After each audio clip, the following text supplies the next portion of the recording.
दोस्तों, एक इंसान बिजनेस स्टार्ट करके कितने बार फेल हो सकता है? 5 बार, 10 बार या 15 बार? आज मैं बताने जाने वाला हूँ एक ऐसा इंसान जिसने बिजनेस स्टार्ट किया, तकरीबन 1000 बार कोशिश किया, 1000 बार भी नाकाम रहा, लेकिन उसका जो मोटिव था अगला बिजनेस स्टार्ट करने का, वो नहीं छोड़ा, कोशिश करता रहा, लेकिन उसके 65 इयर्स में वो सक्सेस पाया। जी हाँ दोस्तों, आज मैं बात करने वाला हूँ केंटकी फ्राइड चिकन के फाउंडर हरलैंड सैंडर्स। दोस्तों, एक इंसान को इतनी आसानी से सक्सेस नहीं मिलता, बहुत सारे फेलियर्स और स्ट्रगल के बाद ही सक्सेस पाता है। लेकिन बहुत लोग हार मान जाते हैं, लेकिन बहुत लोग मुझसे नहीं होगा करके हार मान जाते हैं, लेकिन कुछ लोग उनके लक्ष्य तक पहुंचने तक कोशिश करते रहते हैं और एक दिन सक्सेस पाते हैं। दोस्तों, हरलैंड सैंडर्स का जन्म अमेरिका में 9 सितंबर 1890 में हेनरीविले जगह में हुआ था। ये एक गरीब फैमिली में जन्म लेते हैं। जब ये 5 साल रहते हैं तभी इनके पिताजी का देहांत हो जाता है। इनके पिता को 3 बच्चे रहते हैं, इनमें से हरलैंड बड़े हैं। पिता के मौत के बाद घर का सारे जिम्मेदारी सैंडर्स के ऊपर आता है। घर के साथ साथ उनके भाई बहनों को भी देखभाल करना पड़ता है। जब ये छोटे थे तब उनकी माँ उनको फ्राइड चिकन कैसे बनाना है तो उसके बारे में सिखा के देती है। 1902 में उनकी माँ एक दूसरे आदमी से शादी कर लेती है।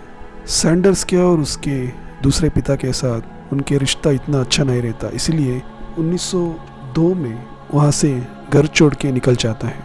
जब वो घर छोड़ के चले जाते हैं सब उनका एज मात्र 14 साल। ऐसे घर छोड़ने के बाद उनको बहुत सारे मुश्किलों झेलना पड़ते हैं, बहुत सारे अलग अलग काम करना पड़ता है। 1909 में एक रेलवे स्टेशन में फायरमैन का नौकरी करते हैं। तब उधर एक लड़की का परिचय होता है और उनसे शादी कर लेते हैं। शादी के बाद उनको एक लड़का और 2 लड़कियां पैदा होती। उसके बाद कुछ दिन के बाद जहाँ पे रेलवे स्टेशन में काम करते रहते हैं, वहाँ पे दूसरे कोलीग के साथ कुछ अनबन होके वहाँ पे उनको काम छोड़ना पड़ता है। बहुत दिनों तक बिना नौकरी के रहते हैं। फिर उनके पत्नी के साथ झगड़ा हो जाता है। फिर एक दिन उनके पत्नी बच्चों को लेके उनको छोड़ के चले जाती है। बहुत दिनों के बाद इनको डिप्रेशन हो जाता है। बहुत सारे अलग अलग तरीके का बिजनेस स्टार्ट करते हैं, लेकिन हर एक बिजनेस में फेलियर होता रहता है। उनके 40 साल की उम्र में केंटकी कार्बन आ जाते हैं। फिर वहाँ पे एक सर्विस स्टेशन खोलते हैं। वहाँ पे जो सर्विस स्टेशन से उनको जो आमदनी मिलता था वो बढ़ा। आमदनी बढ़ाने के लिए उन्होंने सर्विस स्टेशन के पीछे एक कमरा बनाते और उधर कुछ टेबल और कुर्सियाँ लगा के वहाँ पे फ्राइड चिकन बना के बेचना शुरू कर देते हैं। फिर वहाँ आते जाते लोग बहुत पसंद करते हैं और बहुत लोग खाने लगते हैं। उनके होटल को और एक्सपेंड करने के लिए एक होटल मैनेजमेंट कोर्स करते हैं। फिर वो कोर्स के बाद बहुत सारे ब्रांचेस शुरू करते हैं। बहुत सारे ब्रांचेस ओपन करने के बावजूद भी उनको बहुत नुकसान झेलना पड़ता है। फिर उनको डिप्रेशन में चले जाते हैं और बहुत परेशानियाँ और बहुत प्रॉब्लम्स होने लगते हैं। लेकिन कुछ साल बाद उनको पीट हार्मन नाम का एक बिजनेसमैन का परिचय होता है और उनके पास इनका जो केंटकी फ्राइड चिकन का फार्मूला के बारे में डिटेल्स बताते हैं और उनके साथ बिजनेस चालू करते हैं। फिर वहाँ से उनका बिजनेस फिर से शुरू हो जाता है। पीट हार्मन के साथ जब बिजनेस स्टार्ट करते हैं तब उनके जितने भी फ्रेंड्स थे वहाँ पे KFC चिकन का बहुत अच्छा बिजनेस होता है और उनका जो बिजनेस में इनकम भी ज़्यादा हो जाता है। फिर 1952 में हरलैंड सैंडर्स ने KFC चिकन फिर एक होटल स्टार्ट करते हैं। फिर वहाँ से स्टार्ट हुआ होटल्स।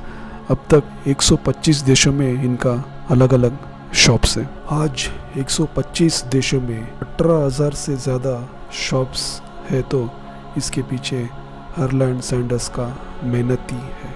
अगर सैंडर्स उस दिन सोचते थे कि मेरे से नहीं होता है, इस उम्र में मुझे ये सब नहीं चाहिए, ऐसा सब सोच के अगर छोड़ दिया होता तो दुनिया में इतने बड़े बिजनेस नहीं बना सकते थे।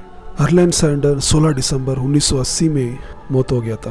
कोई भी इंसान बिना विश्वास खोए लगातार कोशिश करता रहेगा तो एक ना एक दिन उसको सक्सेस ज़रूर मिलेगा। दोस्तों, ये था KFC के बारे में कुछ जानकारी।